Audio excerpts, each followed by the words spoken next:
Okay, so good day po my fellow taong bayan, mga ka-Seymour. So pag-usapan po natin itong nangyari sa Senate today, February 4, 2026, kung saan ang sabi po ni Senator Mig Zubiri pag-resume po ng live stream ng Senate session today ay Madam President po yung tinawag niya kay Senator Loren Legarda, tapos si Senator Loren yung nakaupo dun sa rostrum. Okay, so explain ko po sa inyo kung ano ibig sabihin yan. Senate President na ba talaga si Senator Legarda kasi Madam President tinawag, tapos nakaupo siya dyan. And explain ko na lang din po kung paano ba talaga yan mapalitan at magbotohan sila ng Senate President sa Senado.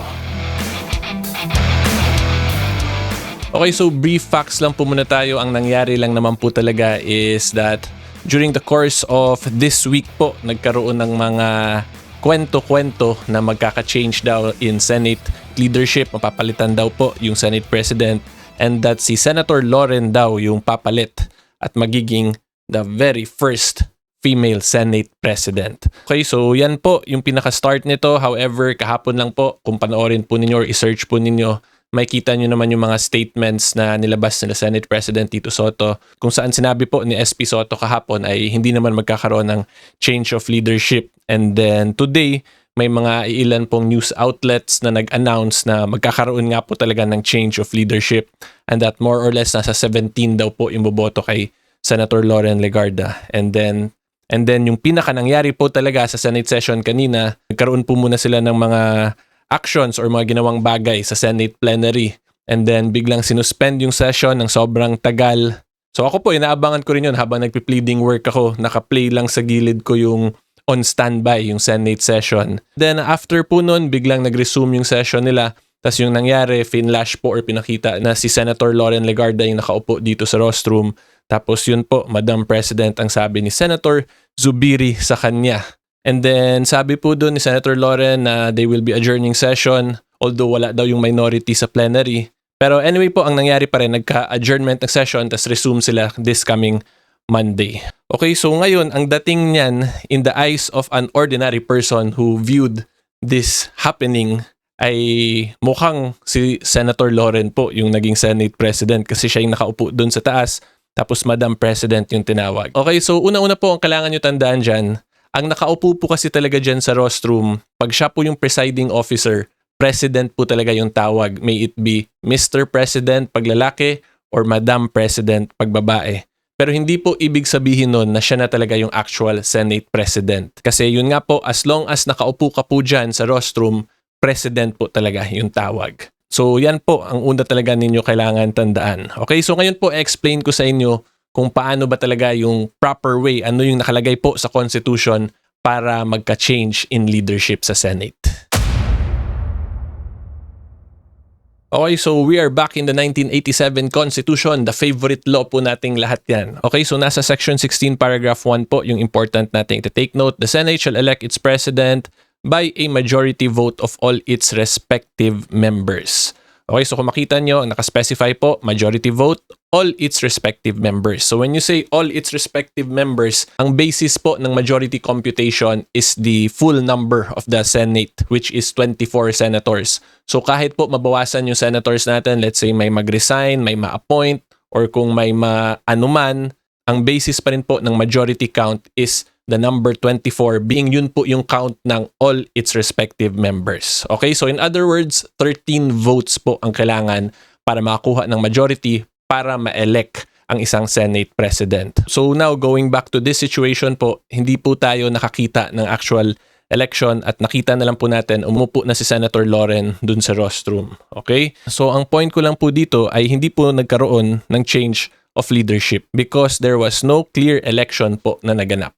Okay? So yan po ang kailangan ninyo talaga tandaan. 'Di ba? Kasi prior to this, po yung buong session nila at habang po kasi yan, hindi po pwede mag-conduct ng mga bagay-bagay or ng any actions yung Senate. So in other words, kahit na po may mga ginagawa sila, may mga pinapag-usapan sila, pero wala pong legal effect yun. Hindi po yun binding sa journal ng Senate and of course to us, the Filipino people. So again, ulitin ko lang po, hindi po nagkaroon ng election today, hindi po nagkaroon ng change of leadership. Itong mga senators natin, parang sinisimor lang din po nila tayo kasi alam din nila na the majority of the Filipino people today ay nakaabang sa issue na to kasi yun yung balita simula kaninang morning. So I'm assuming baka that's one of their ways po to entertain us, the ordinary members of the taong bayan. Pero I'm sure din po na may mga iilan po dyan sa inyo na hindi na-entertain kung hindi baka na-offend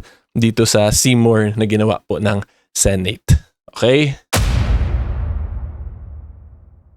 Okay, so mukhang official po talaga na hindi nagkaroon ng change in Senate presidency today, February 4, 2026. So may nilabas na pong article yung Inquirer regarding this.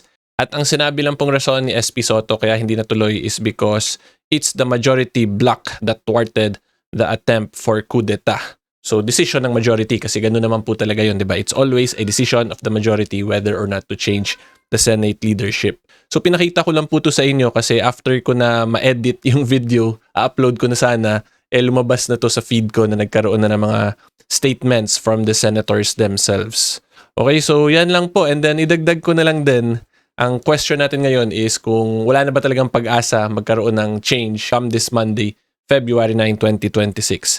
Okay, so based po from my experience in the House of Representatives, although hindi naman Senate, HOR lang po yung experience ko, mabilis lang po talaga yan magkaka-change in leadership kung talagang gusto magkaroon ng change in leadership.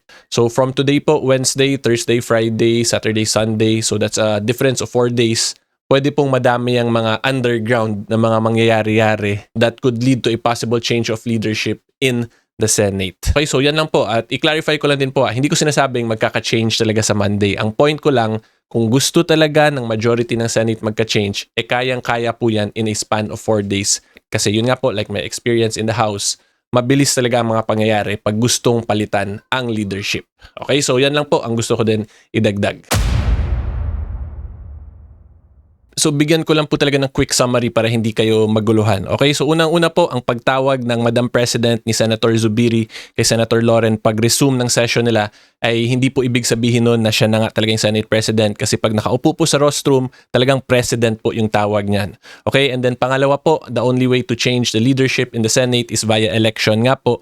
And since wala naman po tayong nakitang actual election nangyari, edi hindi po nagkaroon ng election of a new Senate President. And then pangatlo po, kahit na po nagkaroon talaga ng change of leadership, pero kung ginawa po nila lahat ng discussions sa yun while wala pong legal effect yun. Hindi po yun binding kasi hindi po yan ma-record sa minutes and sa journal ng Senate. At pag hindi po yun na-record, edi wala pong official action yung Senate.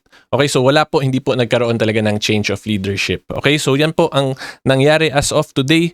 So ang next question na lang po natin is kung magkakaroon ba talaga ng change of Senate leadership. So ang gagawin na lang po natin yan is abangan po natin pag-resume nila sa Monday kung may mangyayari pa bang mga ganito na bagay-bagay. Okay, so yan lang po ang masasabi ko as to this issue. Hopefully klaro po yun. If you like more legal videos and current events, subscribe lang po kayo sa channel ko. And until next time, see you all po. Bye-bye!